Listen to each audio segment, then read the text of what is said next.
एकता में बल। Motivational story. किसी घने जंगल में एक विशाल पेड़ था। उस पेड़ पर दो सुंदर पक्षी चिड़ा और चिड़िया अपना घोंसला बनाकर रहते थे।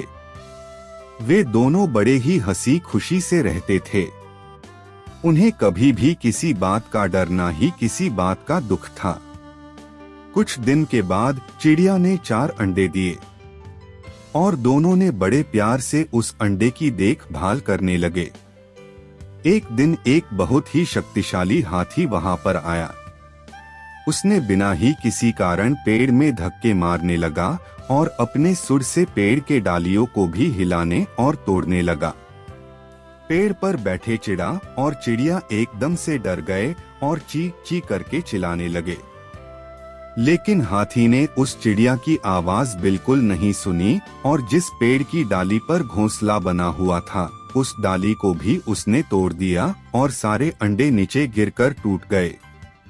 चिड़ा और चिड़िया ने तो उड़कर अपने जान को बचा लिया, लेकिन अपने अंडे को नहीं बचा पाए। अंडे के टूट जाने से चिड़ा और चिड़िया बहुत रोने लगे।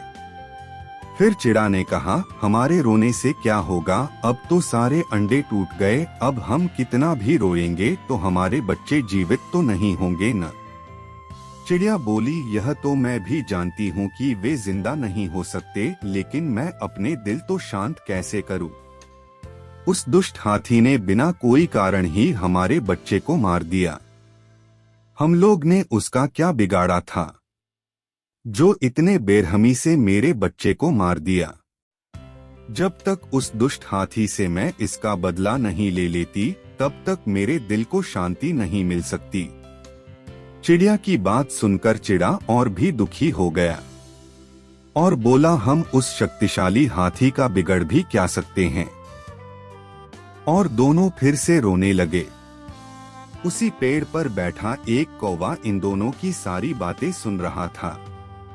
उसने पास आकर बोला, दोस्त, मैंने तुम लोग की सारी बातें सुन लिया है।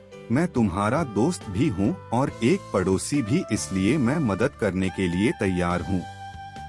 हाँ, मैं मानता हूँ कि हाथी हम लोग से बहुत शक्तिशाली है, लेकिन एकता में बल की शक्ति बहुत ज्यादा होती है।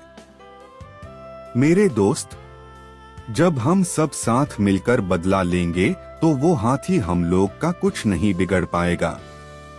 और एक मक्खी भी मेरी दोस्त है, वह भी इसी पेड़ पर रहती है। हम तीनों मिलकर इस दुष्ट हाथी का विनाश का रास्ता खोज सकते हैं।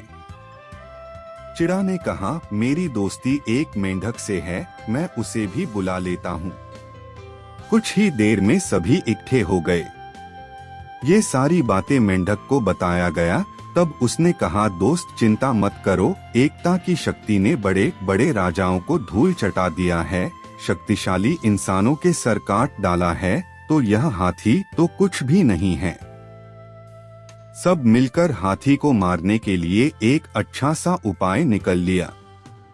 दूसरे दिन हाथी भोजन करके जंगल में आराम कर रहा था। तभी मक्खी उसके कानों पर बैठकर गुनगुनाने लगी। उसके मीठा आवाज सुनकर हाथी सो गया।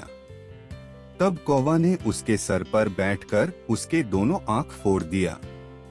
हाथी दर्द के मारे जंगल में इधर उधर कूदने और छटपटाने लगा।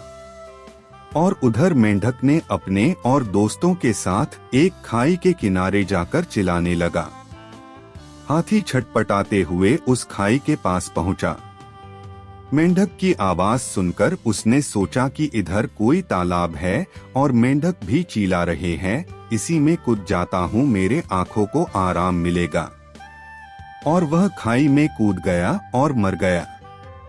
चिड़ा और चिड़िया को हाथी से बदला लेकर शांति मिल गई और अपने सभी दोस्तों को धन्यवाद दिया और फिर से अपने सुखी जीवन जीने लगे। दोस्तों, इस कहानी से हमें ये शिक्षा मिलती है कि कार्य कितना भी बड़ा या कठिन क्यों न हो, अगर हम सब साथ मिलकर उस कार्य को करेंगे तो वो कार्य जरूर पूरा होगा।